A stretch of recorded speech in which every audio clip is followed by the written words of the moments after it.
CEO of. It is now my greatest pleasure to introduce to you our president of BLARNEY Toastmasters. Please welcome Denis Murphy. Yes, indeed. And thank you very much, Matty, for your lovely and very warm welcome and introduction, as you always do, Matty. Okay, so welcome, everybody. It's absolutely fantastic to see such a big crowd gathered here tonight in our online room for our Blarney Toastmasters club meeting number 1038, would you believe? So tonight we've a big crowd in the room. I do recall 38 meetings ago, we celebrated our 1000th anniversary. And recently, earlier this year, we had our 1000th meeting. And earlier this year, we celebrated the 50th birthday party of the foundation of our fantastic Toastmasters Club. And tonight has that feel of a celebratory mood to it as well. And therefore, it's great to see such a big crowd present to participate and to hopefully enjoy a very good and a very productive meeting. We have one speech tonight. We have our table topics, of course, as always. But the highlight of tonight, I've no doubt about it, will be the panel discussion. Moira will be moderator in the panel discussion. So I must admit it's something new for me. I haven't experienced such a meeting before. So I'm absolutely looking forward to it and can't wait to get the ball rolling now in a minute. Before I do that, before I hand over to our Toastmaster for the evening, I must, as always, thank Paul O'Mahony for the organisation of the agenda and the roles, etc. For tonight's meeting. It is definitely not an easy task, but Paul does it for every meeting very effectively and with very little fuss. So well done there again, and thank you for all the good work that you do, Paul. So now, at this moment in time, I hope everyone enjoys their meeting tonight. And thank you, of course, for being with us. And it is my pleasure to hand over to our wonderful Toastmaster for the evening. And that is tonight, Roman Us. So come in there for us, Roman. Thank you. Thank you very much, Mr. President, fellow Toastmasters, and welcome guests.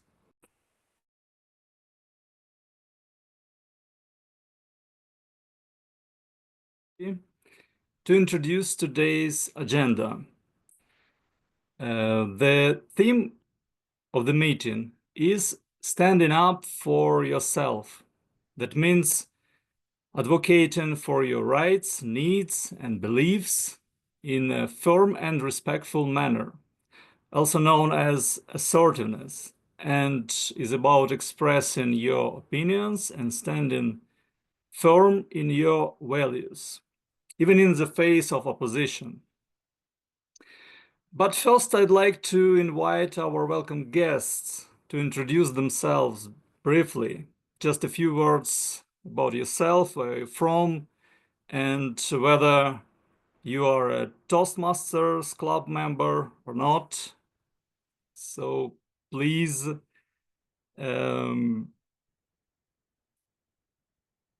Rob Peck, would you be pleased to tell us a couple of sentences about yourself? Sure. I've been a member of Toastmasters off and on since 1969, with time off for looking after my kids. I'm a member of Bay Street Breakfast Toastmasters Clubs, which is fully online, but I also drop in regularly to Salisbury Speakers in Salisbury, England, and to Sunrise Toastmasters in Portland, Oregon. And I'm delighted to be here. I first met Paul last year at the District 91 Toastmasters convention online. Thank you very much, Rob. And I'd like to ask Ryan Cuthbert from Ireland, would you be pleased to tell us briefly about yourself? My name's Ryan. I just recently joined Toastmasters. last week was my first official week, and I actually went to the same Toastmasters that Paul did.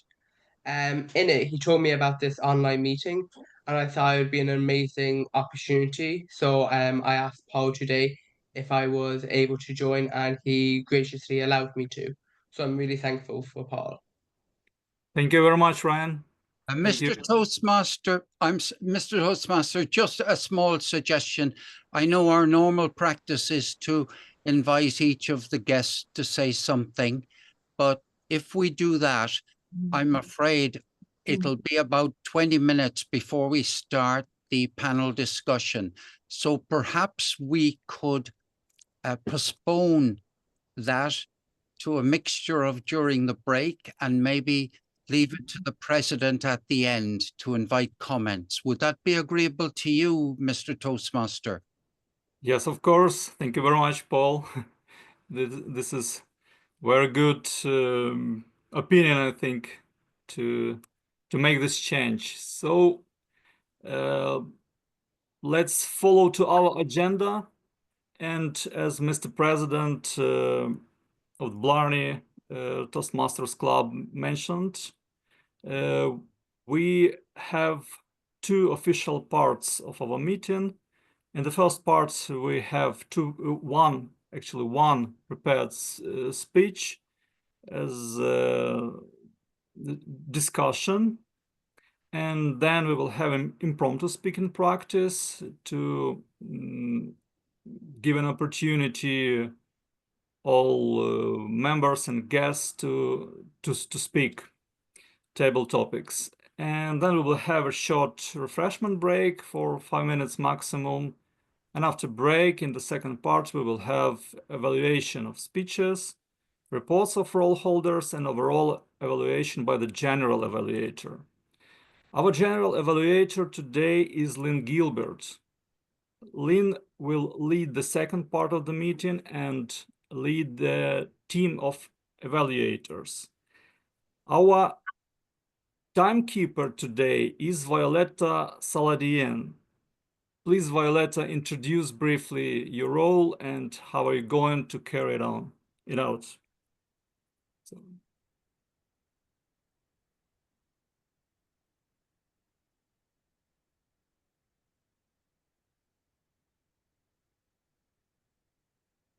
We can hear you. Greetings, fellow Toastmasters and guests. As a timer, I will time table topics, speakers, formal speeches, and evaluations. I will also alert each speaker of the time they have left using the red, yellow, and green cards. Sorry, the green, yellow, and red cards. So when the speaker, for example, table topic speaker, should limit their remarks to no more than 2 minutes. At 1 minute, I will raise a green card. At 2 minutes, I will show the red card. And at 1 minute, 30 seconds, I show yellow, yes, yellow or amber card. Then when there is a speeches, today we have a panel discussion, which is, I believe, 20 minutes long. So that timing should be a little bit different. Correction, timer, the panel discussion is 40 minutes. 40 minutes. And I'll send you the times for the lights in the chat. Lovely. So yes, so for the 40 minutes, yeah, please. Then I know how to time it. And for regular speeches, usually it's 5 minutes. Then I show green light. For 6 minutes, yellow light. And for 7 minutes, red light. So all of all, it's pretty much this. And I hope you will enjoy the speeches. And I will declare all the times as at the end of each speech or at the end of prepared speeches when it's time for me to do that, when Toastmaster asks me to do that. Otherwise, I put all the times of the speeches in the chat. Thank you, and back to you, Mr. Toastmaster. Thank you very much, Violeta, for the introduction of your role and all details. What are you going to do on your role? Our grammarian role for today's meeting, our grammarian is Hindson. Please, Wins, introduce briefly your role and Thank you, Mr. Toastmaster, Toastmasters, and fellow guests. As grammarian, it's my responsibility to pay close attention to all speakers, listening carefully to their use of language. I'll take note of any improper language, as well as outstanding words, quotes, sayings, or thoughts. I shall come back to this last point shortly. As grammarian, it is also my duty to introduce word of the day based on the meeting theme of standing up for yourself. For today's meeting, the word is vindicate, which is a verb. The meaning of vindicate is to prove that what someone said or did was right or true after other people thought it was wrong. An example of vindicate could be the decision to include John in the team was completely vindicated when he scored 2 goals. Every speaker this evening is encouraged to use this word. If you do not get an opportunity to speak, I shall be checking your thinking to make sure you have at least been mulling over this word. The English language is a graceful and exquisite ballerina, poised to perform with even greater finesse under the influence of your words this evening. I am confident that your eloquence will inspire her to leap with heightened grandeur and twirl with added sophistication. Thus, I humbly implore you to tread lightly, preserving her delicate toes from the weight of misplaced words, pronunciation, or articulation.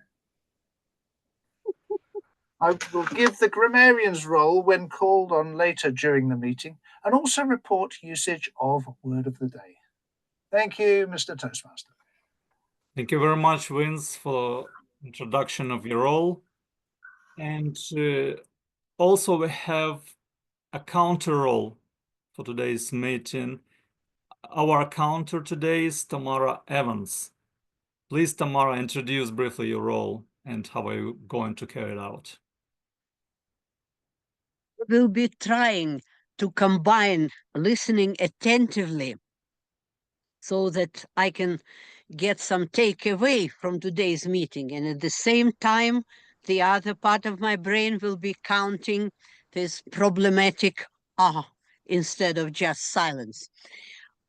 But I hope that the most important today will be to hear the words, the meaningful words of all the speakers that will touch our hearts and stay in our memory. And ahas will be kind of secondary, but I will still be counting them and report later. Thank you. Thank you very much, Tamara. Now I'd like to ask first evaluator to introduce the first speech. Denis Murphy, please. The first evaluator. Yes, indeed. Thank you, Mr. Toastmaster. Okay, so our first speech tonight is going to be moderated by Moira O'Brien, our distinguished Toastmaster, Moira O'Brien. And Moira is going to moderate a panel discussion on any topic. And the topic that Moira has chosen is democracy dead? Now, Moira has a few panelists, which she'll introduce as she goes through it. And this is from the pathway of divisionary communication. We're looking forward to this. So it is my pleasure to hand back to you, Mr. Toastmaster, to introduce Moira again and to get the show on the road. Thank you. Thank you very much, Post Evaluator and Mr. President Denis Murphy. I'd like to introduce our first speaker, Moira O'Brien. Just one moment. According to agenda, Moira O'Brien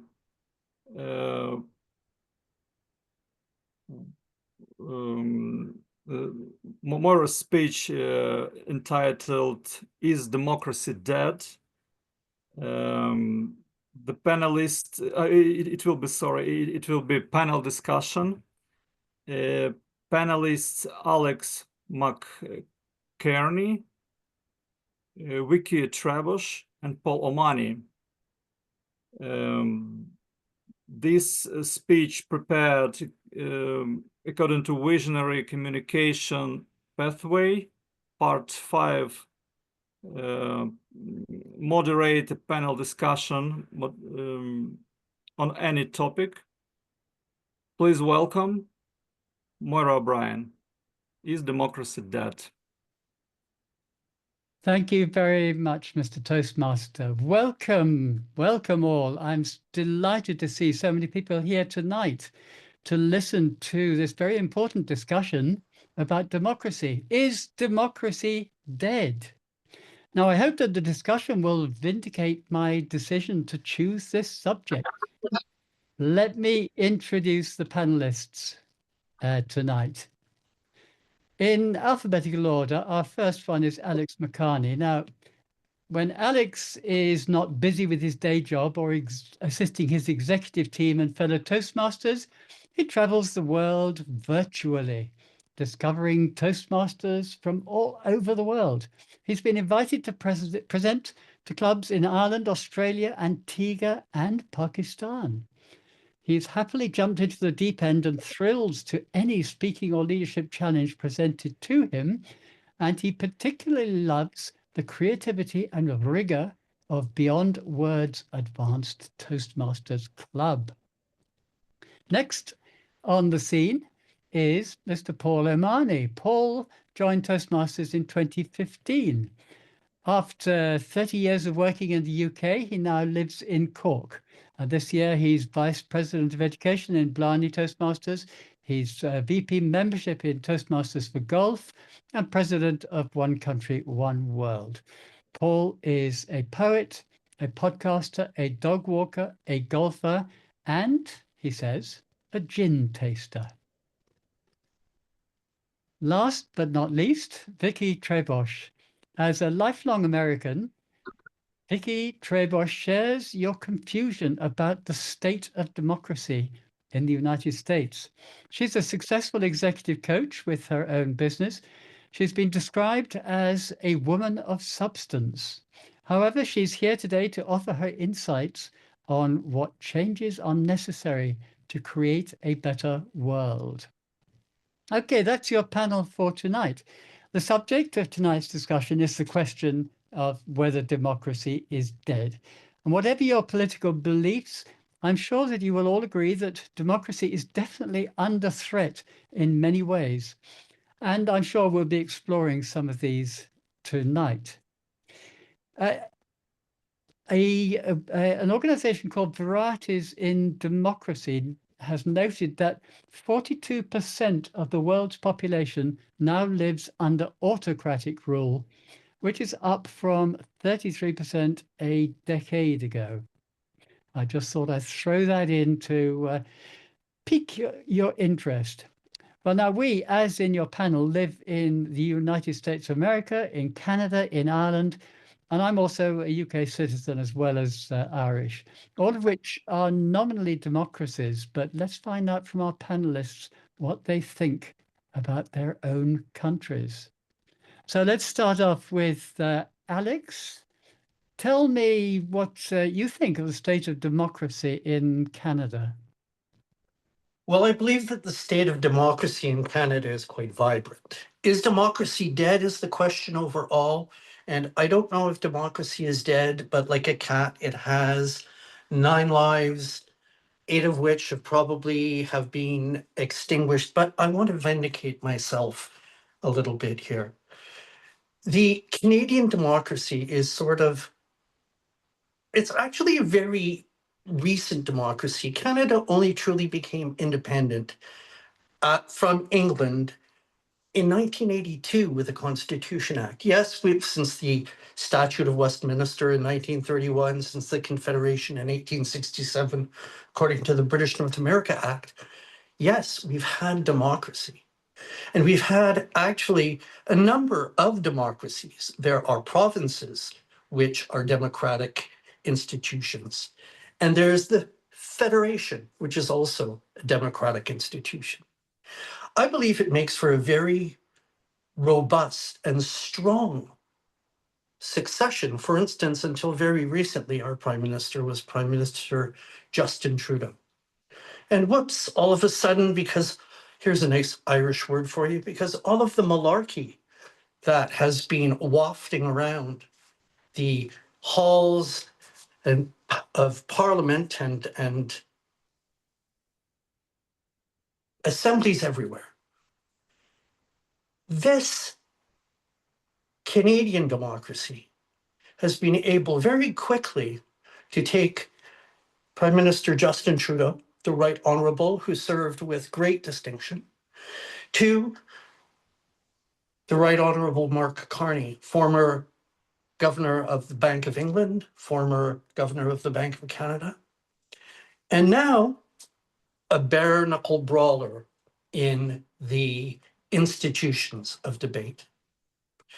I believe that our wonderful democracy will go forward, will go from strength to strength wherever we are. We will never be a 51st state. We're never the 51st anything. We are one. We are Canada. Back to you. Thank you, Alex. Let's move on to your neighbor down below, Vicky Trabosh. Vicky from the United States of America. Vicky, how's democracy doing in America? Madam Moderator, fellow panelists, and all who are observing this discussion, welcome. I cannot vindicate the current position of the U.S. on the world stage, but I can tell you what I think about the state of democracy in the United States. In many ways, democracy in the U.S. is still strong. We hold regular elections, we have a free press, and a tradition of an independent judiciary. Now remember, I said tradition. But we also face great challenges.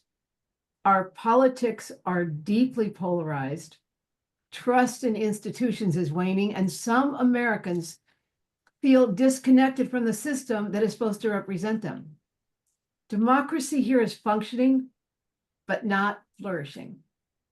Now, I'd like to state I have no explanation for our current national leadership at this time. But what I realized from this last election is that national issues were not the driving force. Personal politics trumps, if I must say it, public politics. This is why we have the president we have today. President Trump touched the personal fears of many individuals, and the old adage, if you repeat a lie often enough, it becomes a truth, is evident in the world today. On this idea of politics becoming personal, you know, many of us do not care about the price of eggs. I've been cooking for over 60 years. I won't ask you to do the math on my age, but I'm old. If I need eggs, I go and buy them. I don't really care what the price is. I am not choosing between the cost of gas and childcare and rent and electricity.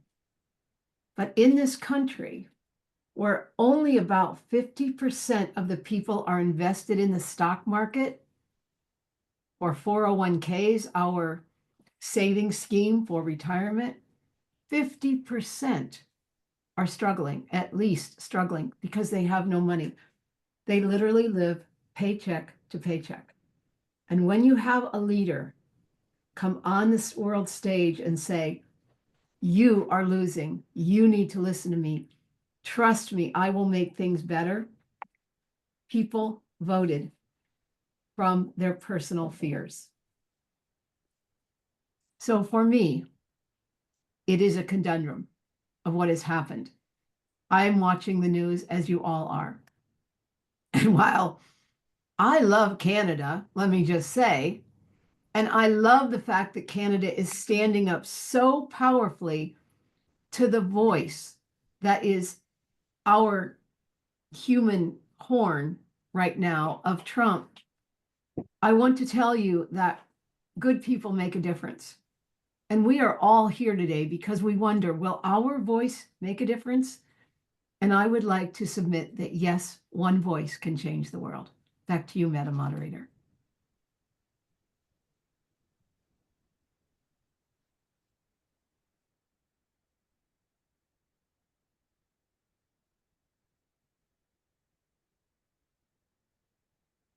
Moira, you can't be heard. Thank you. I muted myself out of respect to Vicky. I should have paid attention to myself, shouldn't I? Thank you, Paul. Paul, I'm going to ask you to comment on both Ireland and the UK, as you've had so much experience of UK politics, and you've lived in Ireland, in the UK for a long time. So perhaps you can give us a short insight into democracy as it is in Ireland and the UK. Thank you. Democracy arrived very recently in both Ireland and the UK, and it arrived in Ireland before it arrived in the UK. Democracy arrived in Ireland in 1922, which was the first time that every man and every woman in Ireland got a vote. And in the UK, it didn't arrive until 1929. So there we are. It's, look, what is democracy? Because this is really important. Otherwise, I'm not sure what anybody will be saying about democracy. It's got at least three characteristics: competitive elections, and both of those countries have competitive elections. Irrespective of how many years a party is in power, there's always competition and has been. There are political freedoms: the right to protest, the right to march, the right to form political parties, very important constituent of democracy that exists in both of the countries. There is an independent judiciary in Ireland, even though the appointment of High Court justices is subject to the government deciding among a list of nominations that are submitted to it who shall be a High Court judge in Ireland. But that's perhaps a detail. Perhaps it's a little bit of a weakness in the Irish democratic system. In the UK, there's a bit of a weakness in relation to independent judiciary, since there are the highest court in the UK is in the House of Lords, and it may be that how you get to be a law lord is in some way influenced by the government. So that would be another slight weakness there, but that's not enough to constitute a democracy in my definition of democracy, because in order for there to be anything like the kind of democracy that any of you would like to live under, I believe there has to be, and this is a part of my definition of democracy, a concern for human rights. Human rights. Ireland is a subscriber to the European Declaration of Human Rights. The UK has its equivalent. Notwithstanding Brexit, UK law is still influenced by decisions of the European Court of Human Justice. An interest in economic equality. This is, to me, I'm not saying that democracy has to be characterized by economic equality. That's never existed in any society in the whole of human history, but a concern for it and a movement towards it, away from a massive inequality of wealth in the society, is, in my view, a consideration, and concern for social justice. So if you put each of those things together, I think it's possible to say that Ireland has a flourishing democracy. Flourishing democracy, imperfect in some ways, like, for example, there is a whole ethnic group in Ireland, the travellers, who have lower life expectancy, lower education, poorer health, considerable margin between them and what is called the settled community. That's a matter of concern, and that's a weakness in our democracy, in my opinion. Within the UK, is there any ethnic group against whom there is significant discrimination? Well, I think not. I think the UK is a terrific model of human rights. Not to say that there aren't racists and highly prejudiced people walking around in the society. Not to say that there isn't a kind of a risk that the Reform Party, which has got a large tradition of racism and anti-immigrant views in it. But by and large, I would say that the UK and Ireland are both flourishing democracies. That would be my view. I stand, I think, in that respect, very close to what Alex said about Canada. And I will have to pass in relation to the United States, because I'm torn in relation to the role of populism and the role of liberalism. And that's another aspect which we might come on to a bit later on. Thank you, Paul. Now, just a slight correction. The law lords ceased to exist in 2009 because they then created the Supreme Court in the UK. But I'm still not wholly discovered how they are elected. But they all come from serving barristers. Okay, now there was one thing that you brought up there, Paul, which I want to discuss a bit further in respect of both Alex and possibly Vicky, and that is the issue of minorities. Now, I know in Canada there is a significant issue, let's say, around Indigenous rights and reconciliation, and I would be surprised if the same didn't actually apply in the United States. So, Alex, would you like to say a few words on that? Well, thank you. In fact, I'm speaking to you from what is called Montreal, but in fact, it is unceded territories of Mohawk. And we live within a stone's throw of many Mohawk communities. The Canadian response has been appalling, frankly. And there's a saying that we are as good as the way we treat our most vulnerable. Who are the most vulnerable in Canada? The unhoused, the Indigenous, the unjustly imprisoned. All of those are, as a matter of fact, highly disproportionately Indigenous people. Now, there's also a question between minority languages. I'm a minority English speaker in a minority French area of a nation of about 40 million people. Very interesting, the whole Canadian geopolitical scene and the reasons why we are here and where we are here is so interesting. From the intolerable acts that were intolerable to the Americans, the Quebec Act of 1774, which in fact created this place. But all of that was originally swindled by the Crown and by corporations. Therefore, it is with some shame, but some hope that we will go forward respecting each and every constituency in our country.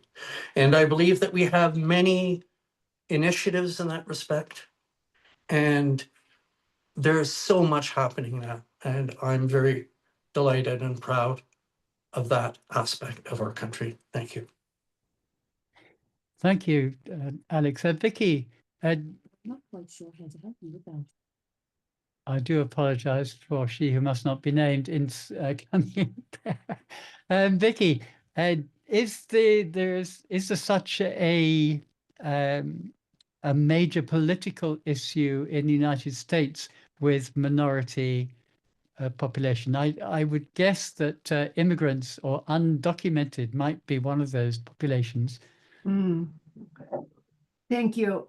First of all, I would like to acknowledge that when European settlers arrived in the Americas, historians estimated there were over 10 million Native Americans living there.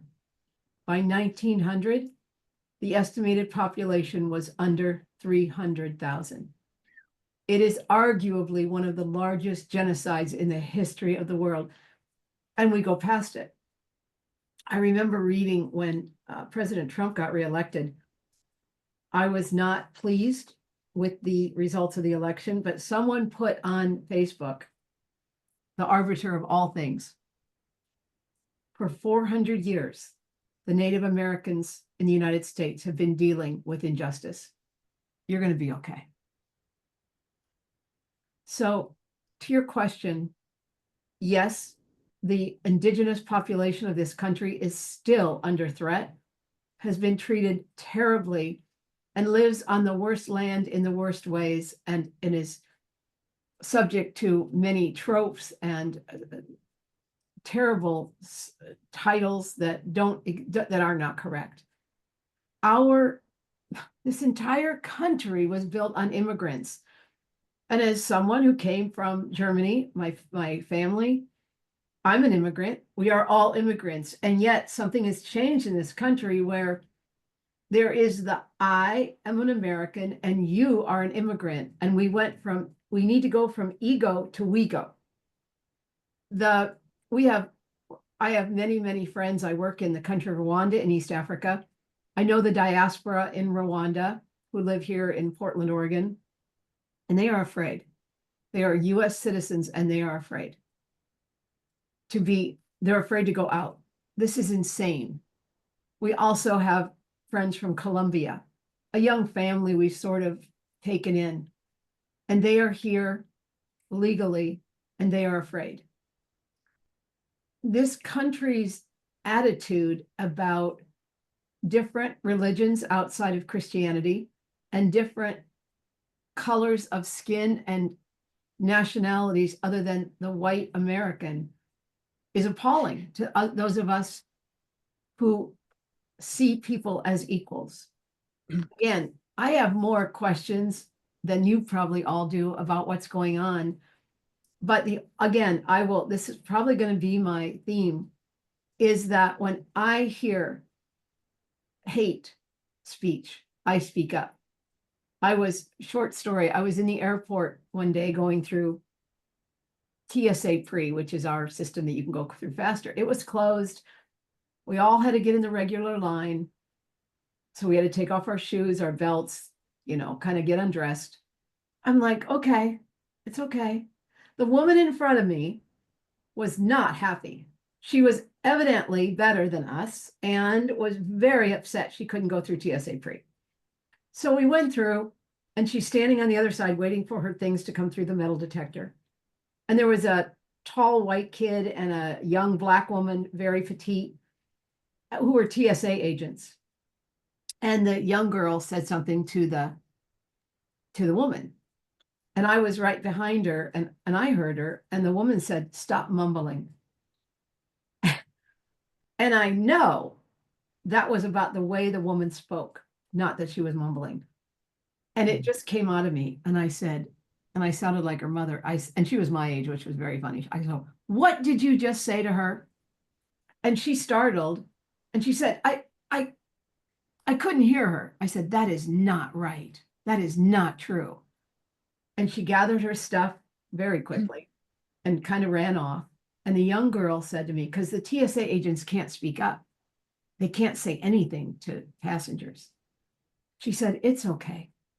And I said, "It is not okay. None of us needs to be treated as less than. It's probably more subtle in our country than others, but it must end. Okay, let's get back to the question of the evening. And what do you think are the threats to democracy in your country? Alex, let's start off with you. Well, quite frankly, the threats to our country are espionage, interference. We have India interfering, China, the United States of America. Our biggest threat to democracy really is our southern neighbor, in my view. I really see many Canadians getting together and really pulling together, but it's dark days. Our economy is severely damaged and will continue to be damaged. Supply chains in the automotive sectors in Canada and Mexico are mothballed. There have been a number of thousands of layoffs in Canada. Thousands are portended in the United States of America. And we really are appalled, and we really do see America as a threat, even to the extent of militarily. So yes, it is a serious situation here. Thank you. Thank you, Paul. Do we have similar threats to democracy in Ireland? No. There are no significant threats to democracy in Ireland for a number of reasons, I think. It would take a massive juggernaut to change the democracy that we have in Ireland. Can you just imagine the end of press freedom? Can you imagine the end of the independence of the judiciary in Ireland? We don't have a president who has the ability to sign an order which will cause laws to be changed or cause legal companies to have to change policies in order to deal with our government. No, we don't. We do have massive threats to standard of living, no question about that. And even before the international threats that we're all aware of in relation to tariffs, Ireland has a massive housing problem. Huge numbers of people are unable to purchase or even rent a place to live of their own. You can't come out of university or even come out of home and go straight into your own place, even living in a pretty crummy bedsit. No, there's a massive housing problem in Ireland. There's also a massive health problem in Ireland. So the country is like many, many other countries. We also are going to miss our climate targets by 1,000,000 miles.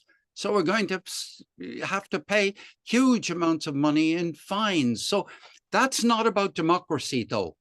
That has nothing to do with democracy, in my opinion. It's entirely undesirable that the country's standard of living should go downwards. But the very recent developments of marriage equality, the right to control your own body by women, the health of your own body, a lot of even the right to end a marriage. These things are all very recently, including the right to birth control. These are all advances that have taken place in Ireland since I have been born, or even since I've been half my age. So no, I see no significant threat. There are, of course, people, racists out there. There are, of course, misogynists out there. There are, of course, people who are homophobic and anti-gay people and lesbian people and all the other acronyms that I've gone out of my head this very second. But yes, no, I think there's no threat at all in Ireland, by the way. Thank you, Paul. I'm going to leave you to last, Vicky, because possibly there's something slightly more obvious in the United States. But let's go to Canada. Are there threats to democracy in Canada, do you think, Alex? Yes, I think I answered that question first just before Paul. So I would love to cede my time over to Vicky. Oh, sorry. My apologies. No worries. Vicky, United States. Well, we've seen a lot of happenings recently, but let's put Trump aside just for the moment and look at it more generally. right. What are the more general threats to democracy? As you mentioned, there are several. One is disinformation, especially online, is distorting the public understanding of what's going on in this country. And I do want to touch on these massive tariffs that are being created, and posturing is creating chaos in the world, much to the apparent glee of the current administration. How does that affect democracy in the US? It affects our reputation. Who are we if we're not a strong force that knows how to move forward? Voter suppression and gerrymandering are weakening the principle of fair representation. Let me explain gerrymandering for those of you who don't know. Every 10 years, this country has a census. And then the states redraw their regional, legislative, and congressional districts, because as communities change, redistricting is critical to our democracy. Maps need to be redrawn to ensure that districts are equally populated and comply with laws such as the Voting Rights Act. These are otherwise representative of a state's population. Now, done right, redistricting is a chance to create maps that, in the words of John Adams, their exact portrait, a miniature of the people as a whole. But sometimes the process is used to draw maps that put a thumb on the scale to manufacture election outcomes. And rather than voters choosing their representatives, gerrymandering empowers politicians to choose the voters. This tends to occur especially when line drawing is left to legislatures and one political party controls the process. So that's a huge problem. And we also have an erosion of democratic norms, like the peaceful transitions of power, which has created dangerous precedents in this country. The money in politics continues to distort priorities. The number of billionaires who are in politics in the US right now is breathtaking. And they are the proverbial tail wagging the dog, and the US is the dog. There's also a rise in political intimidation and extremism, which I find deeply worrying. Madam Moderator. Thank you for that. So let's look to the future now. And I have one difficult question, which I'd like to ask first. And that is there actually a viable alternative to our present forms of democracy? Is there another system? I used to say that my favorite political system was a benevolent dictatorship. But of course, as we all know, power corrupts and absolute power corrupts absolutely. So is there any alternative, viable alternative to our present forms of democracy? Now, who would like to answer that first? Go ahead, Alex. Yes, thank you. Well, in preparation for this little discussion among friends, I referred back to the Republic of Plato and all of the whole notion, his notion of democracy, which in fact he thought was, from my reading of it, a substandard way, because there were all of the myriad problems that we've all been discussing. And then he talked about the whole notion of the philosopher king and the benevolent dictator, exactly as you put. Quite frankly, if it ain't broke, don't fix it. We've seen a magnificent exemplar of democracy where they went and started tinkering with it. It wasn't broke, and they sure as hell didn't fix it. I hope to God that any other democracies around the world will not take what's going on down south as any example of a good way to go forward. I don't know if there's anything that can really, as a system. I think, though, what we can do is try to inculcate in our families, in our friends, in our co-workers, in our loved ones, compassion and respect. And we talk in Toastmasters about integrity, respect, service, and excellence. These are great bywords, but I'd like to make them incarnate. I'd like them to come alive in each and every one of us. And if we could do that, I think that would save a great deal of grief. Thank you. Thank you, Alex. I'm delighted you brought in the Toastmasters ethical things. Vicky. Well, I'd like to speak a moment on benevolent dictatorships. I have seen them be of value when a country is under threat and the leader must make decisions. The trouble is they go less from benevolent after the crisis is over to more dictatorship. So it's not really a solution. I don't know that I see an alternative to democracy, but my vision for the future of democracy is that democracy needs to evolve. We can't just defend old systems. We need to reinvent them to meet today's challenges.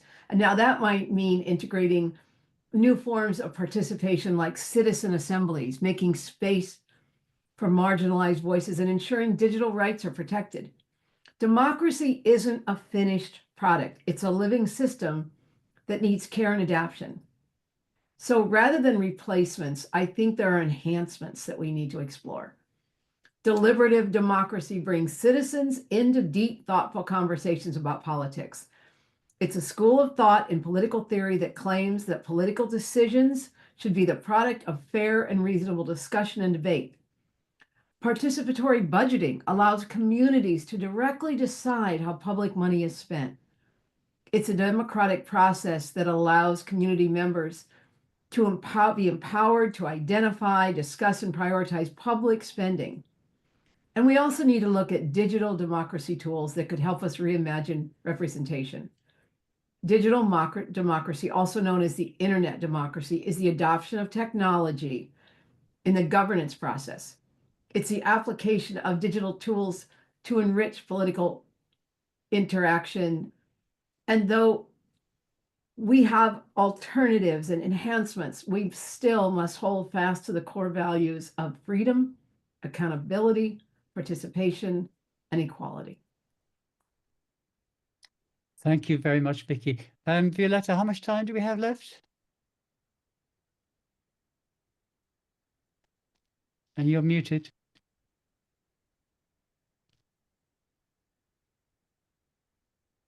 Moira, would you like to ask me?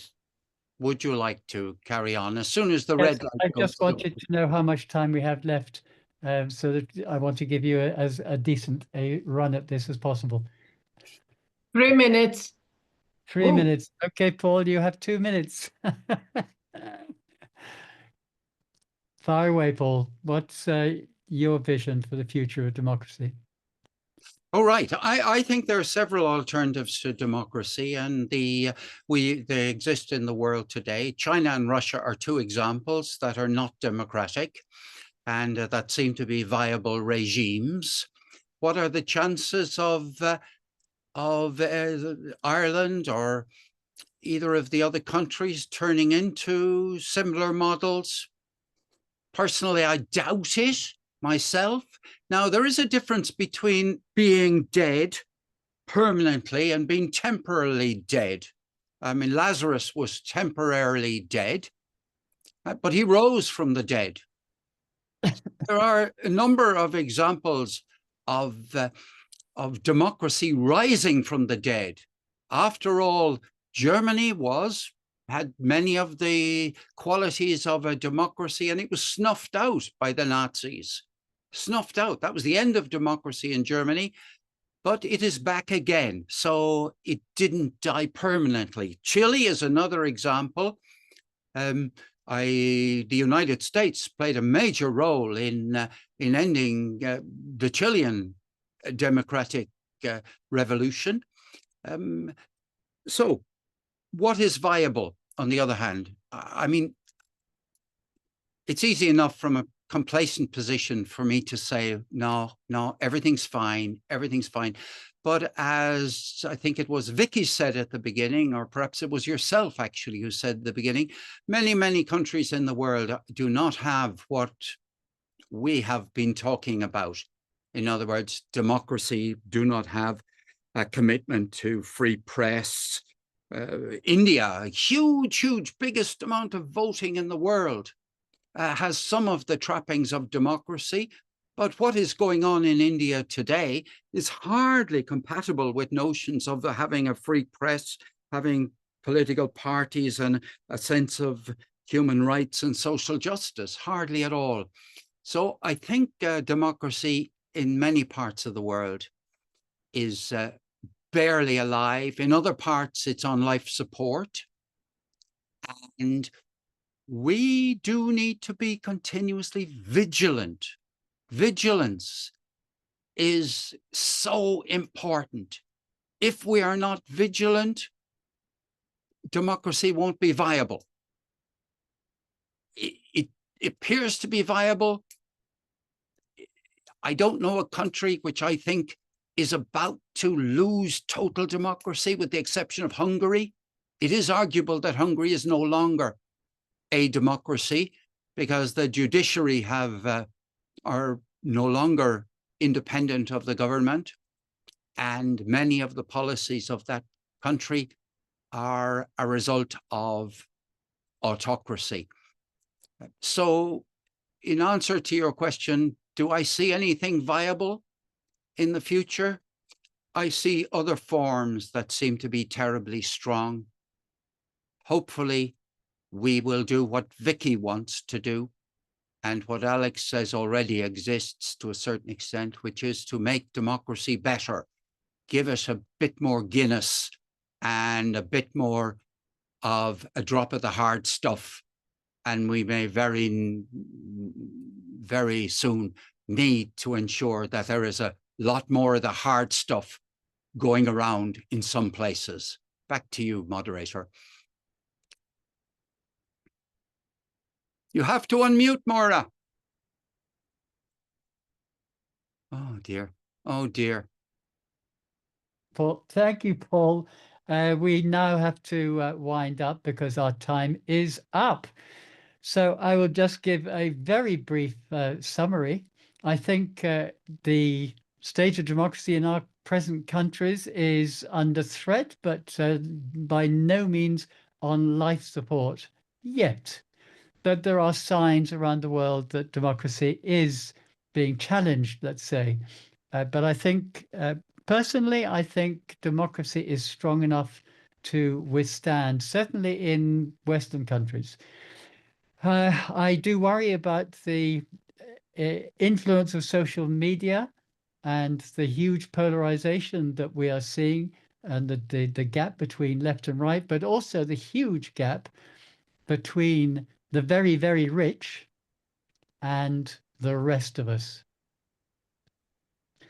On that somewhat pessimistic note, I'm going to thank you all for contributing to this interesting discussion and hand you back to our Toastmaster.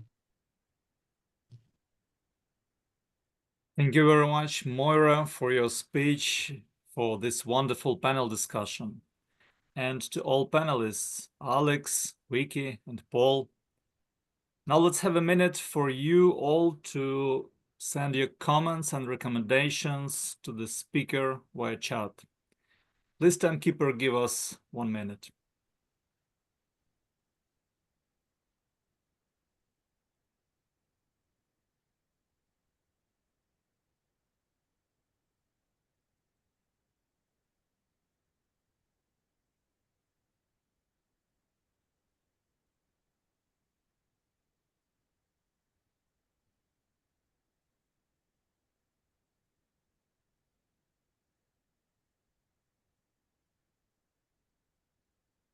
Is somebody sharing their screen?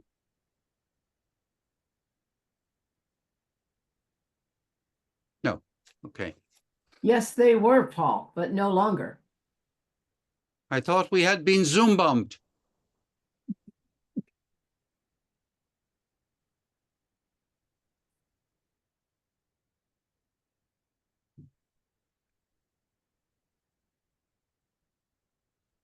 One minute is up.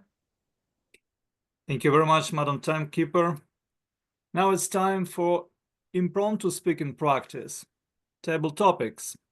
And I'd like to invite our table topics director, Matty, Behan, to introduce and start it. The floor is yours, Matty. Thank you very much, Mr. Toastmaster. Most, if not all, of my table topics tonight will be on democracy. My first question I would like to put to Chuck, please. Chuck, if you'd like to take this table topic.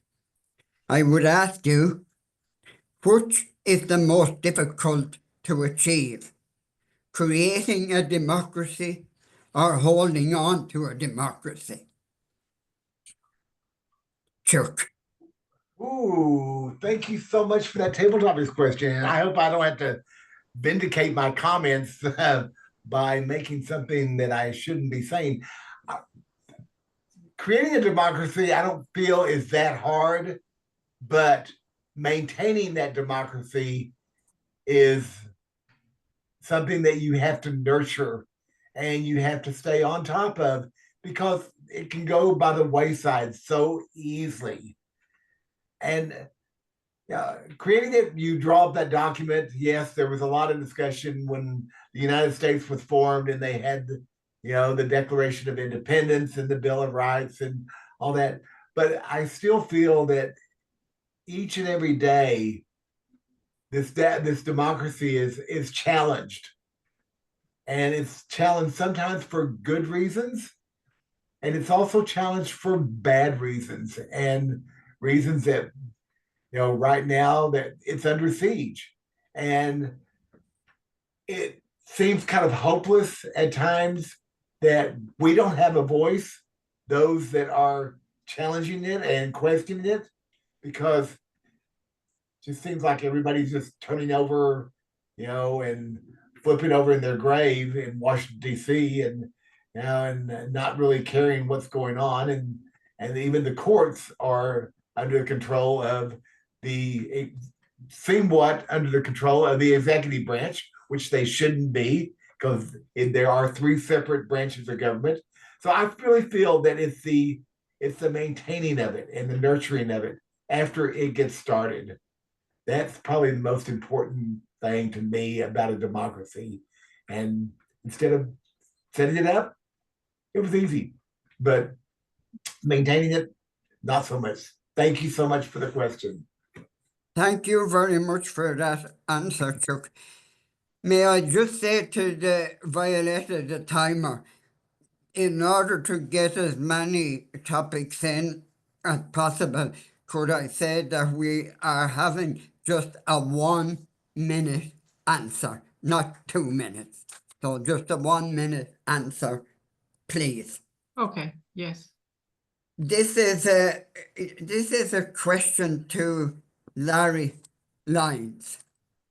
Larry, if we say that Toastmasters is democratic, why then are the subject of sex, religion, politics, and racism not allowed to be discussed?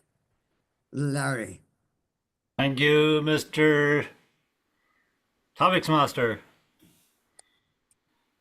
I've heard that many times.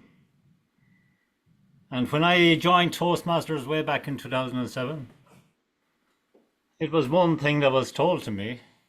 However, being a District 71 parliamentarian, I have examined all the governing documents, policies, and I haven't come across it written down anywhere. Unless it's in very, very small print. So, while I think it should be treaded on carefully, I think it's no harm to discuss these issues, and we're discussing them here tonight. So, this panel has vindicated their decision that that doesn't exist at all, Mr. Toastmaster. So, away with the fairies, drink more Guinness, and stand up for yourself. Over to you, Mr. Toastmaster. Thank you very much, Larry. Is Bill Hayden still here? I just can't find him on the screen. Yes, he is here, Matty. And Oh, for Larry, there is a document disparaging that belief that they are not forbidden and that it is up to the local clubs to decide those particular issues. Right, Bill, thank you for that add-on. I will now move to, I'm just trying to find her name here. She was from America on the panel. And sorry, I up in there, but oh yeah, there you are. Vicky, can I give you this topic, please? It's regarding fake news. Is fake news proper in a democracy? Thank you, Mr. Table Topics Master. When I was getting my thesis completed recently for my master's, we were told to double check the news. That when we used sources for our research, we could not go to Wikipedia. We had to find the actual source. Many people, I would submit, are lazy. They hear one thing, they spread it. Now, if something is too good or too bad to be true, it usually is. So I think we must personally decide when we hear a message, what will we do about it? Will we take it as fact or will we do research? It has been my experience in the last few years that I don't take anything at face value. I find the research behind it. And when you get to the source, you often find it has been distorted. So fake news is real, but it's up to us to make sure that we fight it individually. Thank you very much for that reply, Vicky. May I ask a question, a topic of Angela Cook? Angela, are you there? Yes, I am. Yeah, great, Angela. You are from Mexico, I believe. And I seen on a map in President Trump's office that the Gulf of Mexico is now called the Gulf of America. What is your country, what is your people going to do about that? Will you accept it or will you fight for it to be the Gulf of Mexico? Thank you so much for that topics master. First, I have to give a bit of a sliding aside because I am an expat resident in Mexico, and as an expat resident in Mexico, I am not allowed to participate in politics in any way. However, of course, I hear everything and see everything. We have a brand new president, a woman president, who is quite strong. She has spoken out very much against the United States, of course, at this point in time. However, it's mostly a wait and see. And I'm not familiar at all with the renaming of the Gulf of California or the Caribbean Sea or anything else that Mr. Trump has his fancy. I'm not familiar with that. We don't get a lot of news. Well, we do get a lot of news, but I don't listen to it. Fake news. Thank you very much, Angela, for that reply. My next table topic I would like to ask of Rob Peck from Canada. Rob, the President of America is putting a lot of pressure on Canada to become the 51st state of America. Is that progressive? What would you personally be prepared to do to stop it? Would you go out marching? Would you take up ammunition if it even came to that? What would you personally be willing to do? Matty, I would certainly defer any decision like that for the present. I don't think it's come to that. What I will do is I will vote in the upcoming elections for a politician and a political party that will strongly argue to support Canada and its independence. I think we have the best possible candidate available right now, and I will be voting for the party that I think will support Canada. I don't think it's come to anything military yet, but I don't rule that out. But I would certainly be willing to march if it gets closer to that sort of a problem. For now, I have high hopes that our present government can make the case for us to stay independent. Thank you. Thank you very much indeed, Rob. Nicola, will you take a table topic, please? You're from Texas, I see. I am. Yes, I'll take you. Now, because of the election of Trump, it is stated that women who become pregnant and whose pregnancy runs into difficulty will not get the health benefit that they would be due, and that pregnant women the doctors won't give that help, and women could be left dying and bleeding in car parks. Is that really, can you really call America a democracy if that was to take place? Thank you, Mr. Table Topics Master. I think in Texas, we're a little bit even further behind than the general America. No offense, Chuck. But it's already happening. In Texas, people are afraid, doctors are afraid to do their medical diligence because they're afraid of the consequences. That even though they have their training and they can be vindicated in what they're doing, they are afraid. Women have already died. I know people who are moving because their families, one of my club members is moving to Colorado because his son and his son's wife have a daughter who they don't want that possibility happening to their daughter. So they're choosing to move now rather than wait till the daughter is grown older. Back to you, Mr. Table Topics Master. Thank you indeed. This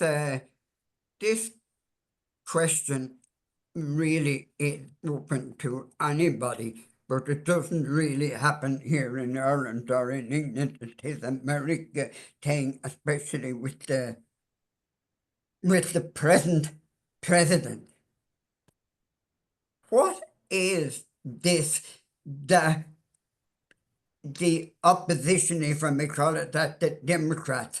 What is it with the president? He calls people names, like the past president, he called him Sleepy Joe.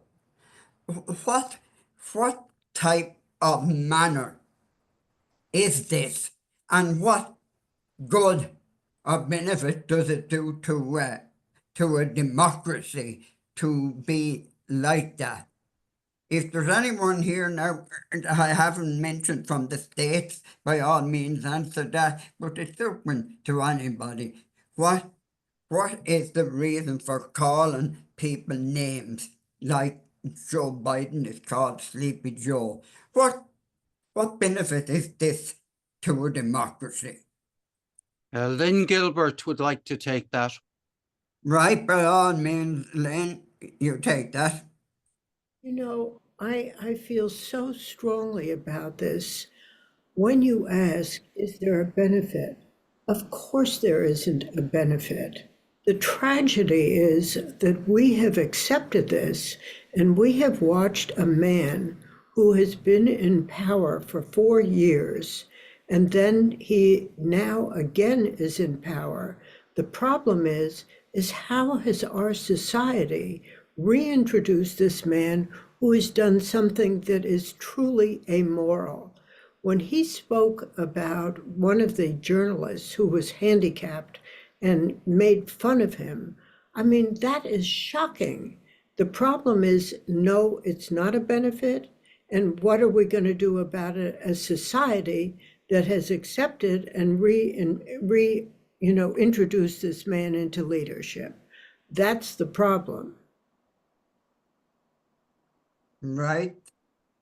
Thank you very much. Paul, can you tell me who else is from America here? Unfortunately, Matty, we have to call time on topics now. Okay, that's grand. Thank you all very much for your very good answers indeed. I appreciate you all taking part. And back to you, Mr. Toastmaster. Thank you very much, Table Topics Director, Matty, and all Table Topics speakers. Timekeeper, please put times of all speeches in the chat.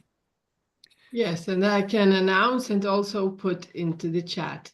Thank you very much. Chuck spoke for 1 minute 35 seconds. Larry for 1 minute and 5 seconds. Bill Hayden 12 seconds.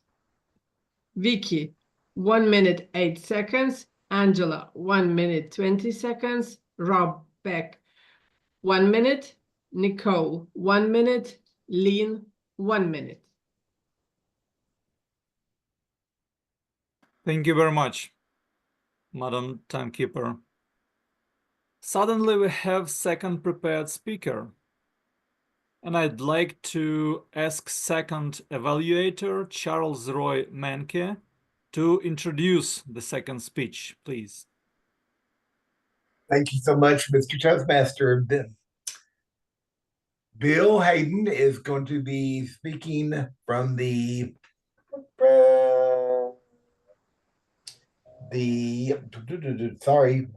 effective presentation mastery, and he's doing the effective body language, which is a level 2 project. And I'm going to be watching for effective body language within this little Zoom square. And I like his title, Democracy, Will It Survive? An Old Man's Perspective. Thanks, Chuck. I really appreciate Paul letting me know yesterday morning that he wanted me to give a speech, and at 11 o'clock today, allowing me to change the subject. And the speakers in the panel discussion laying out all the problems that we who live in democracies face. But that is not the question. The question that was posed today is, will democracy survive?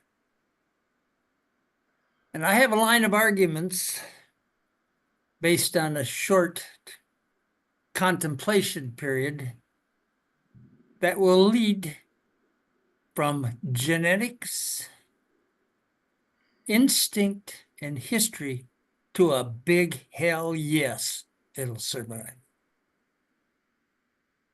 First of all, let's define what an instinct is. A lot of human behavior is controlled by instincts.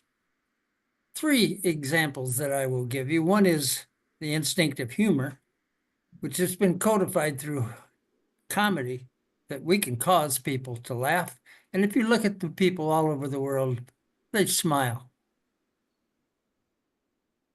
The second thing is the instinct of curiosity, which has been codified and formalized through the process of the scientific method.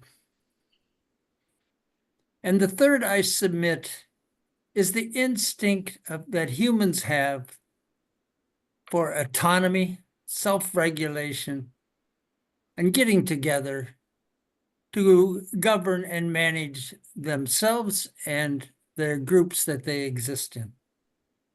Instinct is driving democracy throughout history.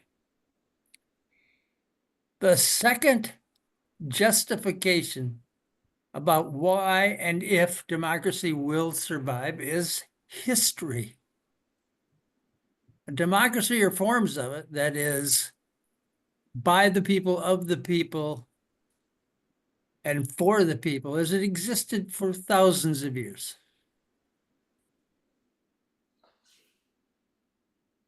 Let's take justification number one. Look at the picture that's up. I hope it's up. I see Chuck here.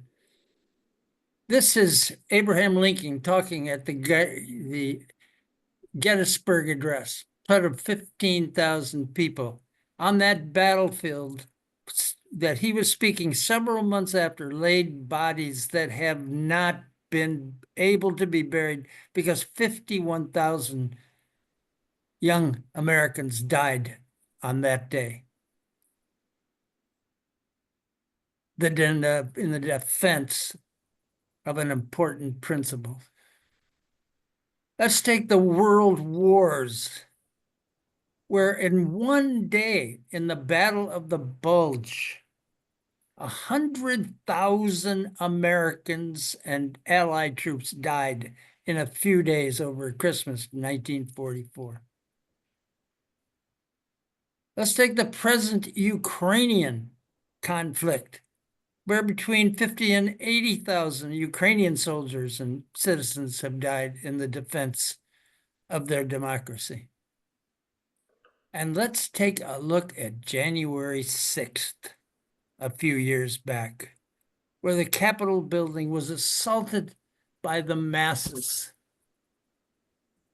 and turned away by a few principled representatives in the Capitol who refused to give in to tyranny. Genetics and the history of war. The evidence is strong that democracy comes from an inherent genetic predisposition for autonomy and the defense of this principle by the people, of the people, and for the people. I also trust democracy for three other reasons. One is its constitution, which assures balance of power, term limits, free speech, and a constant battle for the disabilities, determinants that are going on around us. This dynamic process that is allowed through our Constitution. My simple conclusions are: history and the genetic predisposition of human beings, the battles that have been fought and are being fought, the dynamic nature of the Constitution and the human beings that I see right outside my window this week congregating and all over America, leads me to the conclusion that we need to recognize certainly what the issues are, but to stop whining, whimpering, and worrying about whether democracy is going away. And get busy joining the parade of Americans and people all over the world that are defending it right now and will have to continue to defend the democratic parameters and policies. Will democracy survive? Will it carry on? Hell yes, for a long time. Back to you, Roman. Thank you very much, Bill, for your great speech. Now, let's have a minute for comments and recommendations to the speaker via chat. Please, Timekeeper, give us 1 minute, please. 1 minute starts now.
One minute is up.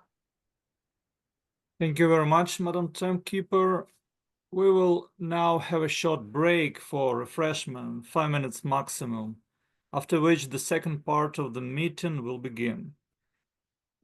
Timekeeper, let us know when the break is over, please.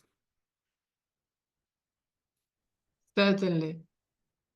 Thank you. Dear friends, thank you so much for all of this. Paul, Moira, Vicky, everybody, thank you so much. I have to leave, but blessings to all of you. Elbows up. Bye, Alex. Bye-bye, Alex. Thanks, Bye-bye. Alex. We'll see you around. Sorry, Madam Timekeeper, correction of the break duration, 4 minutes, please, 4 minutes. Okay, thank you. Nicole, can I just ask you, how did you hear about this meeting? It's wonderful of you to come. How did you find out? Paul, Chuck Mencke is my mentor, and he invited myself and another mentee.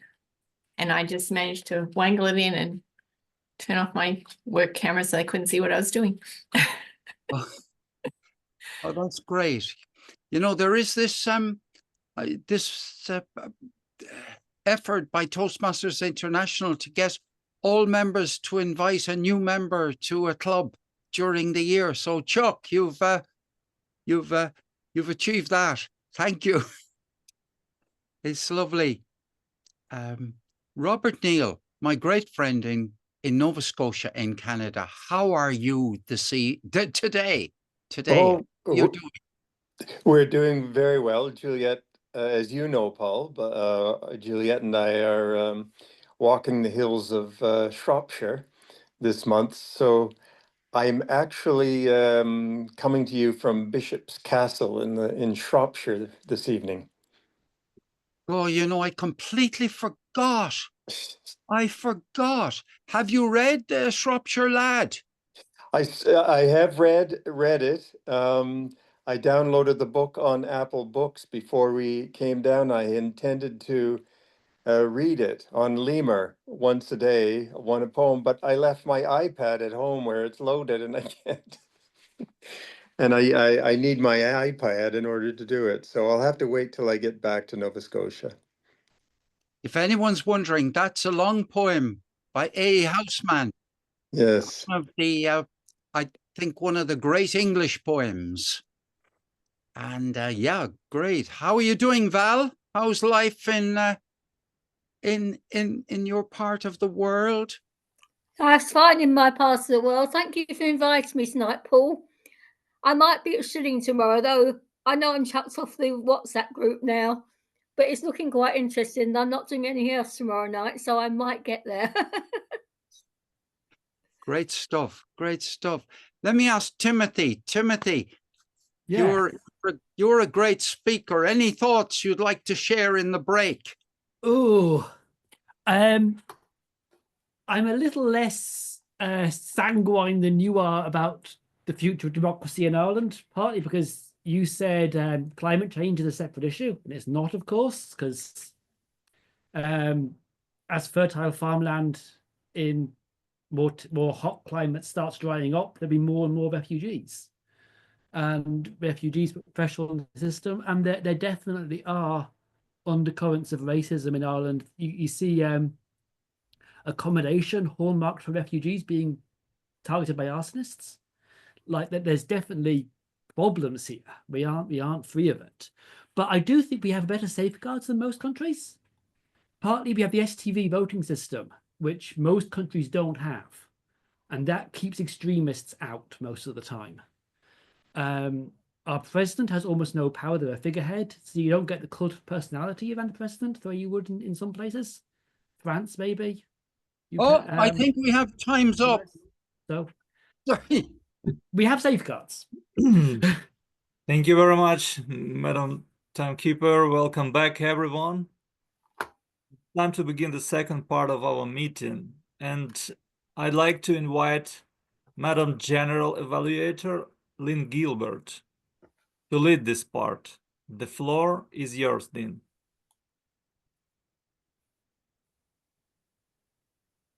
Oh, Lynn.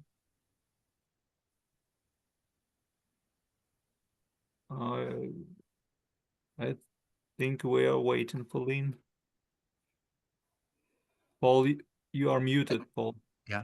I tell you what, until Lynn comes back, I'll say the general evaluator is to evaluate everything at the meeting, and let us call on the first of the evaluation team to evaluate the performance of the moderator during the panel discussion. Please welcome the president of Toastmasters, of Blarney Toastmasters, Denis Murphy. Thank you very much, Paul, and thanks very much to everyone, and welcome back. Okay, now, it is my duty, or my honour indeed, to evaluate as best I can Moira's excellent moderation of the panel discussion. So Moira's brief this evening was to moderate a panel discussion on any topic. As we all saw, in 40 minutes and 15 seconds, Moira moderated on a discussion which navigated the very serious and at this moment in time as well, the very topical and thought-provoking topic of is democracy dead? Well done to you, Moira, on your organisation and your delivery of this panel discussion. You hosted indeed a very engaging and a very captivating panel discussion. You had, Moira, a range of questions prepared, and they were ready, and they were obviously very appropriate, and your questions led to good, challenging topics and food for thought for the three panelists to explain and to discuss the current state of the highs and the lows of democracy in Canada, in the USA, and Ireland right now. The questions that Moira used were very good, as they brought the discussion to the past initially. Then she went on to the present when she asked about minorities, about Indigenous people, about undocumented people, and about the threats to democracy. And finally, she moved along to the future of democracy in Ireland, in the USA, and in Canada. So she kept Moira, you kept the conversation flowing. And of course, it is a very serious topic of conversation. And throughout your moderation, it was treated with appropriate level of professional conversation. This, of course, is not something to be laughed at. Humor would not have been appropriate. So the tone was set very well and with due diligence afforded to the topic at all times. So it was very well conducted. So well done. Moira, just one or two things, food for thought, we'll say, if you were doing a moderation again on this given subject, maybe to give at the beginning, maybe a more of a briefer or a more in-depth description of maybe what democracy is at the beginning of your speech, like you did at the end. You summed up democracy, you gave us a brief summary. Maybe at the beginning, if you open it up a little bit more. Paul kind of did this maybe on his first speech. He spoke about what democracy is. He spoke about the judiciary, etc., where people can vote.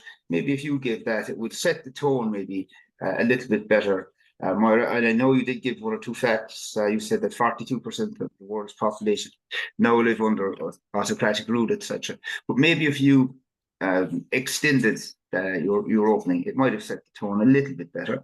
Just food for thought maybe on that one, Moira.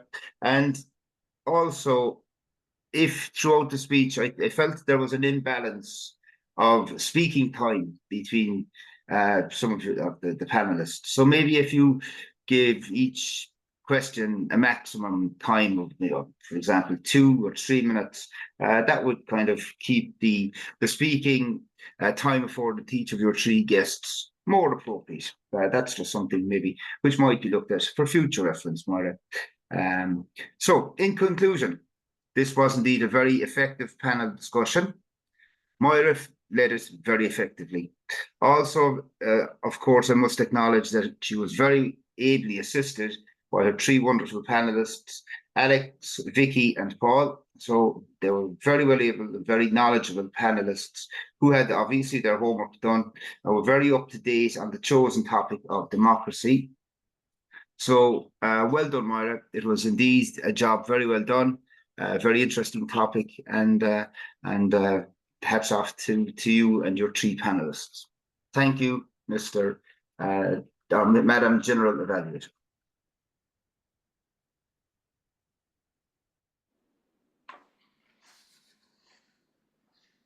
Back to our general evaluator. Lynn. Yes. I thought this was a remarkable meeting, and the level of the people in this group was extraordinary. And sorry, Lynn, apologies for interrupting you, but it's we haven't come to your own general evaluation yet. The next step is to invite the second evaluator, who is Chuck. Oh, Chuck. Okay, Chuck, I'm inviting you to speak on the next person who is you're introducing. I'm sorry, you know what, you'll have to help me with this, Paul. I'm not reading. It's just Bill Hayden's speech. Chuck is going to evaluate Bill Hayden's speech. Thank you.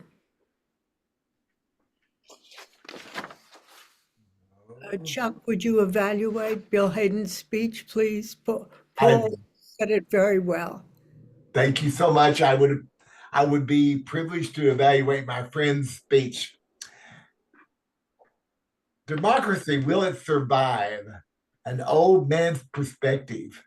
There's going to be really very little I can vindicate Bill on of not doing for this project. The project was effective body language, and when you think of effective body language, you're going to have your arms up, you're going to be making points, you're going to be doing this, you're going to want point 1, point 2, point 3. Now, Bill didn't do a lot of that, but with the framing of his face and the effective facial expressions, I feel that he fulfilled the project because it was very dynamic, the way he was coming to us, very sincere and very forceful, even at the end, which I'll talk about in a little bit. Great introduction. And he, started this out with a definition. So we were all on the same page of instinct. And instinct during democracy through history, he went through a timeline. And I love that he had the Gettysburg Address behind him. You know, government of the people, by the people, for the people, shall not perish from this earth. And that is so true. Even though it's challenged right now, it's going to survive. And as I put in there, I think democracy, they said it's the grand experiment. It's always evolving, it's always changing, and you're never going to know what came out at the end. Now, one thing I would say is he was close to the camera, so if he pulled back a little bit, he might have been able to incorporate some more of the hand gestures and body gestures. But the way he did it was so dynamic. The way he is right now, you're not going to focus on this. You're not going to focus on what this hand's doing, what this hand's doing. You're going to focus on Bill's face and the expressions and that he's giving. The dynamic pauses, and he talks about this constantly in our weekly meeting in the United States, and he comes to dynamic pauses. He is the king of those. They are so effective, and he allowed his points to be able to sink in and let us digest them. Let us think about them for a minute before he moved on to another one. The call to action at the end was phenomenal. Basically, it was get off your damn butts and do something if you don't like what's going on, because that's the only way democracy will survive, if people get out and do something. Very powerful presentation with lots of nuggets of wisdom for us, the audience, to take away. Thank you, Bill, for that dynamic presentation.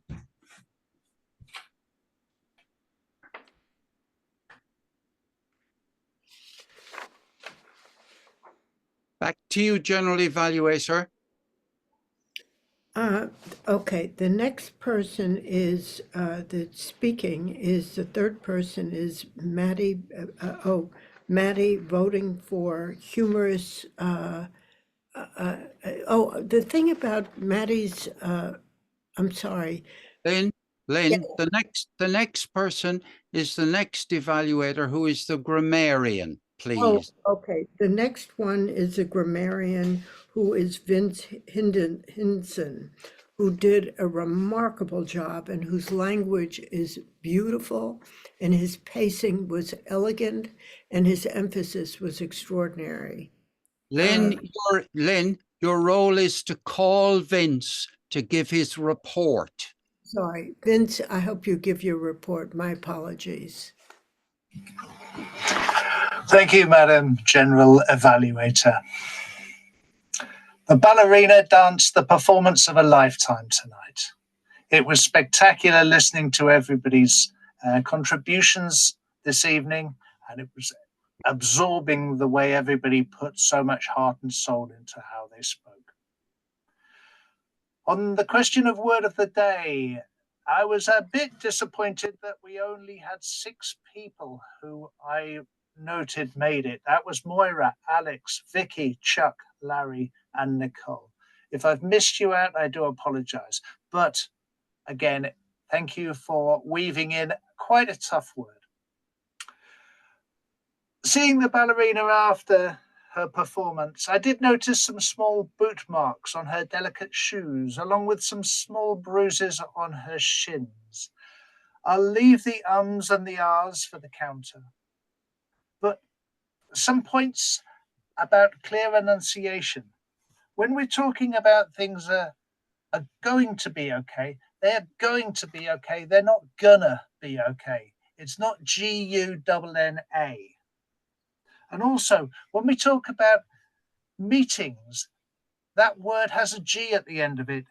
It does not have, the end of it is not I-N apostrophe. So please, can we make an effort to sharpen up our enunciation? However, I don't want to leave you with such a on such a negative point. There were some lovely phrases and quotes and words used tonight. And I'd just like to highlight some by the contributions. Tamara, very early on, she used the phrase touch our hearts. Moira, specifically 2 quotes or 2 things you said. You talked about piquing your interest, as well as the quote, power corrupts and absolute power corrupts absolutely. Vicky, you came up with a phrase, one voice can change the world. Very hopeful. And also, I love the word gerrymandering. It's a word we hear from the US quite a lot, and it's just good to hear it explained to a larger audience. Alex, you used a couple of great words tonight. Malarkey, which made me smile, and also myriad, which is much misunderstood by many people, but used in its complete correct context. I should also add, I noticed that Paul also used a word vigilant, which I did enjoy as well. So that is my report for this evening's wonderful meeting. I pass it back to you, Madam General Evaluator. Thank you. It was a wonderful evaluation.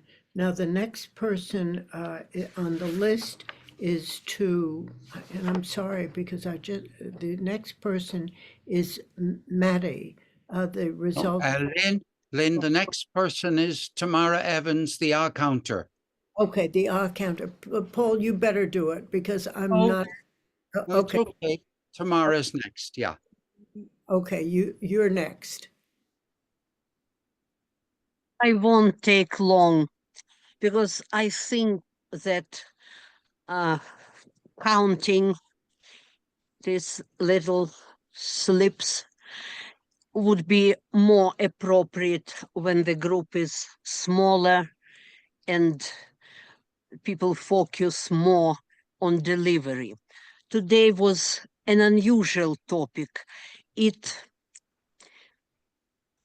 touched mostly our mind, not that much our heart. I'm talking about myself. So I was listening very carefully, not always trying to count, trying to understand, trying to think and contemplate what can each of us as a person do to solve this problem. And it's an individual decision. Everybody chooses his or her own way, own response to the problem. And I know that in the end, President always asks to give an opinion briefly. So I have something which I will probably save when that moment comes, with your permission. Thank you.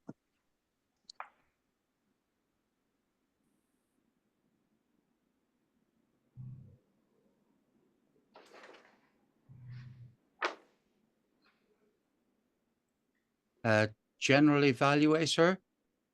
Okay. Would you like to call the timer? Yes, I would like to call the timer. And I'm not sure who the timer. I'm sorry, Paul. Whoever is timer. Let's see. Violeta, you tell us about time. Who did what? Thank you, General Evaluator. So the first evaluator was Denis, and his evaluation time is 4 minutes, 11 seconds. The second evaluator was Chuck, and his evaluation time is 3 minutes and 10 seconds. Grammarian's report, Vince, is spot on, exact 3 minutes. And yes, brilliant. And our counter, Tamara, gave her report for 1 minute and 30 seconds. Thank you, and back to you, General Evaluator. Thank you for an excellent report. And the next person is the I believe, is the president. No, the next person is your own general evaluation, Lynn. Overall, over to you. I'm going to say something. This, for me, I thought was an extraordinary meeting, and it was very different. I'm relatively new. It's only a year and a half, but I found this group, the level of the group today, the level is good in Blarney. It's very high. This is a group of educated, very caring, very well-spoken people. But today was at a level that was, to me, really unique. We had something that I've never seen before. It was a debate. And the preparation that was presented was really fantastic. Now, Roman introduced a theme of standing up for yourself. And in democracy, we're standing up for ourselves, but in a group. So it ties together. The parts were tied together. And when you have, like a Violeta, timing is timing, and you introduced it very well. You showed how it was done. Now, Vincent, Vince Hindson, I've never met you before. Your presentation to me was extraordinary, and your use of language was very eloquent, and your ability to listen. Tamara, you mentioned something. You're always a good listener. You're a good speaker. And what you introduced to part of this was about how we should each listen. And the counting is counting, but it was done thoroughly and well and very precisely. And Moira, your introduction to, and again, I can't compete with what was done so incredibly well, but the fact that you picked a topic, it tied together with speaking for ourselves, and you introduced in a way different people, you asked different people. It was constructed beautifully so that there were three parts to it: Canada, America, I can't see my notes, but anyhow, it's three parts which were done well. And the people who did the speaking within that were very well prepared, because it introduced history, it introduced about each country, and it introduced what can we do. And the come away from it is, we each have to take responsibility. And what was interesting is how this meeting was developed. It was constructed, but as Paul said in the beginning, that we were taking a little bit too much time for introducing each one. What that represented is that he had the ability to speak up, and that we have to be flexible. And that's also what we have to do with democracy. It's speak up and be flexible, but figure out a way that we are actually going to do it. Now, each of the speeches that Bill, you always speak brilliantly. And the fact is that if you were doing yours with gestures and whatever, I'm always of a feeling is that it separate the message from the messenger. And you deliver always a powerful message, and you did it, as I always say, brilliantly. And if I'm missing anybody here, my apologies. But, I want to add for Matty, it was terrific.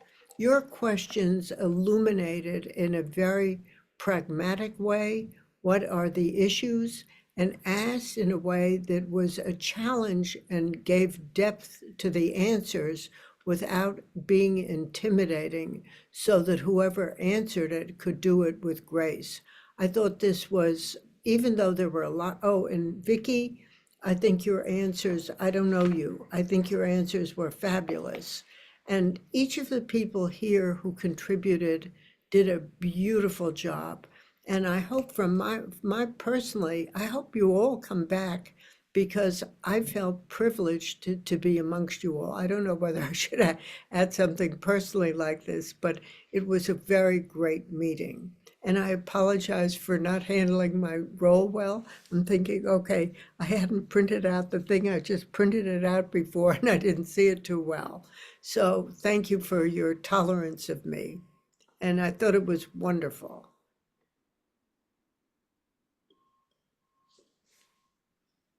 Thank you very much, Lynn. I'm next on the agenda, and in my role as club officer, and I've got one thing to say, and only one thing to say to you all.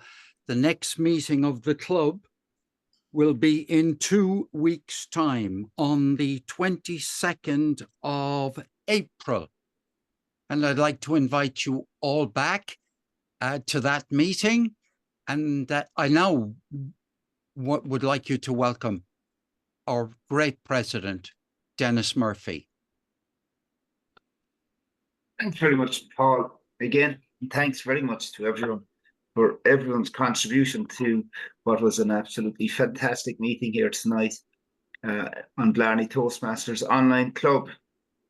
Before we pull the curtain down on tonight's meeting officially, at the end of every meeting in Blarney, we just fly around the room and we take a couple of seconds from every one of our guests just for a bit of feedback on how they felt the meeting went for them and how they found the meeting as they sat through our meeting tonight. So we'll begin with you, Violeta. You're up in the top left of my screen there, so we'll work in order. How did you find the meeting went tonight, Violeta?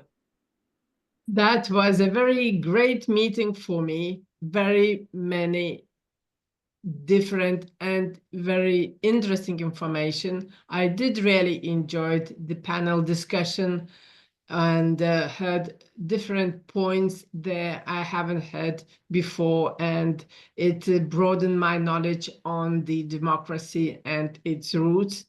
And the speeches, they were very interesting to listen to, because you know yourself that these days we're bombarded with information and it's very difficult to follow everyone and everywhere.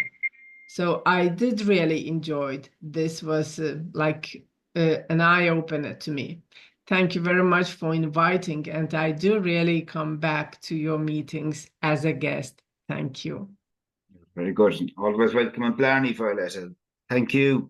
The next person on my screen there is Val. Hi, Val. How are you?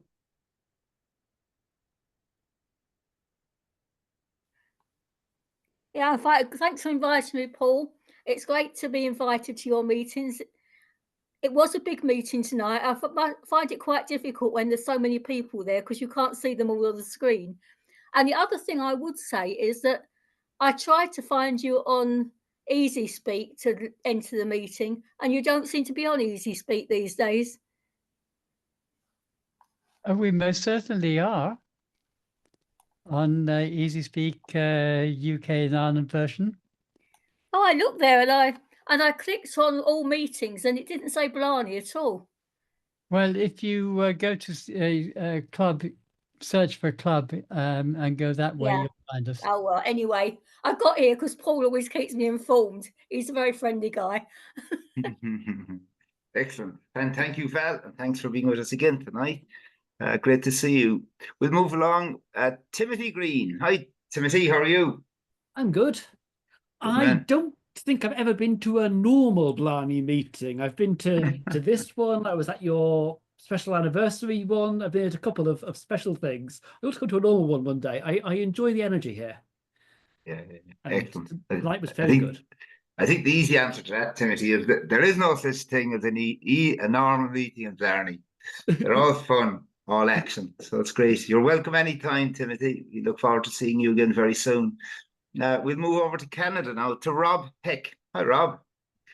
Hi there, Denis. I must say I really, really enjoyed the meeting. And to me, it just proves the importance of Toastmasters, because combined with Zoom, I think it's a chance for us all to get together, to talk to each other, and to realize that we are all part of the human family, and we need to cut each other some slack and be nice. So thanks again for the invitation, and I had a wonderful time. Excellent. Very well spoken, very well said. Robert, fantastic. We move over to Nicole in Texas. Hi, Nicole. Hello. Thank you so much. I really enjoyed the meeting and I appreciate you guys inviting us foreigners to come as well.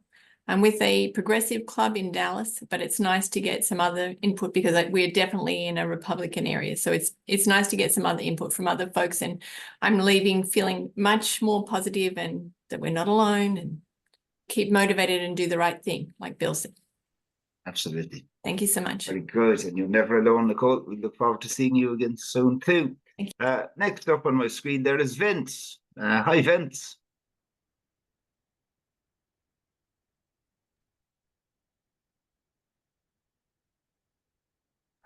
Sorry about that. It's just clicking several times and nothing was happening. Yes, thank you again for having me this evening. It's been a pleasure. It's my second time at Blarney, and thanks to Paul.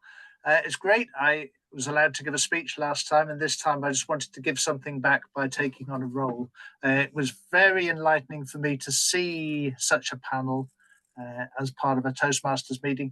I'm still only a couple of years into this journey, so it was a bit of a surprise to see that. And it was, very good, very well exercised. And beforehand, I didn't quite see what it was trying to achieve. But by the end of the meeting or by the end of the session, I could really see what the panel discussion was trying to put together. So that was good to see. And you get a lot of experience from that by seeing what was put together tonight. So again, thank you for having me on tonight. Well, thank you for being with us, Vince. Next up, we have our second Rob from Canada. Come in there for us, Robert. How are you? How are you? I'm very good. I very much enjoyed the discussion today. Obviously, it's very timely. Although I'm from Canada, I'm currently on a walking holiday in Shropshire in England. And this discussion has been very much an extension of a lot of my experiences here in meeting people, because the topic or subtopics related to this larger topic have been the subject of conversation with the people I meet in pubs, conversations with new people I've met in pubs, or on the walking trails in Shropshire. So it's a topic that's very much on everyone's minds. And I won't take a lot of your time, but it's been a pleasure to meet some delightful personalities here. It's the second time I've attended a Toastmasters meeting as a guest at Paul's invitation. And I'm just about persuaded to seek to become a member after these two experiences as a guest. And just one final note to our American friends on the call. Thank you for participating. And as I noted in the comments, I'm very encouraged by the nascent democratic resistance that is emerging in the United States. And I know you'll come through it in alliance with all of us across the world who also love democracy. Cheers. Thank you, Robert. That's fantastic news, Robert, that you'll be joining, and enjoy your walking tour as well while you're in Shropshire, Robert. So we'll talk to you soon. Next up on my screen is OG.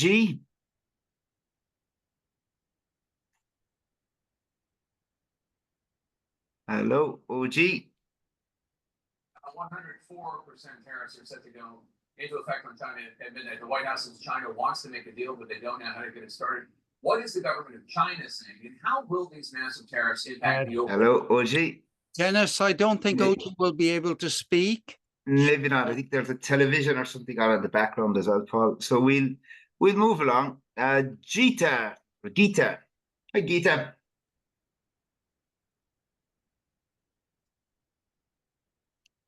No, maybe not as well, I think. Oh, sorry. Yes. She's on the phone, I think. He's on the phone. Very good. Okay.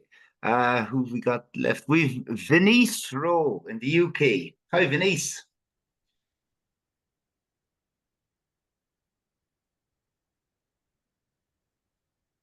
Hello, Venice. Maybe not. And we have Tamara Evans, of course. They're in the middle of the screen as well. Hi, Tamara. How are you?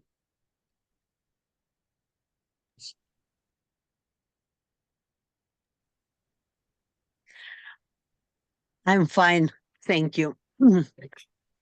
I promise that I'm saving something for the final opportunity to speak. You know, frankly speaking, this topic is not my cup of tea. I'm not rejecting, I'm not criticizing. I appreciate the energy, the efforts which a lot of people invested into preparing this evening today, but it's just not mine. And in the probably famous book by Walsh, which is called Conversations with God, it says that if you don't feel comfortable with something, don't reject, don't criticize, just pick something different. If what I remembering from that same book, interesting thought that everything people do in this world is motivated by two contrary powers, either by love or by fear. And of course, when we are motivated with love, we do something which helps us feel vibrant and helps everybody else around us feel vibrant. And I decided that I will share. I was thinking, what can I do? What would be my contribution, real contribution today to inspire my friends from BLARNEY Club?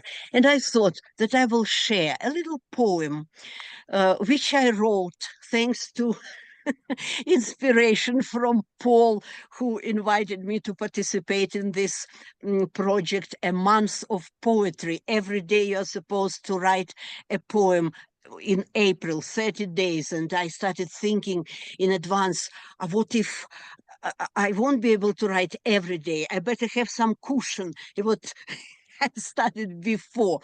And so one little poem, which is called Sharing Love. When we receive a word of love, or smile, or friendly wave, we feel so joyous that inside we press the button save. And then on gloomy days, we try to share this token of love. We do our best to help the rest feel sunshine from above. Thank you. What a way to close down our meeting. You have, we've gone out with a bang. That's fantastic. Thank you very much, Tamara, and thanks very much to everyone here in the room tonight. I hope you all enjoyed the meeting, and we hope to see you again in 2 weeks' time. Thanks very much. So we'll stop our recording. No. Oh, yeah. Yes. What we do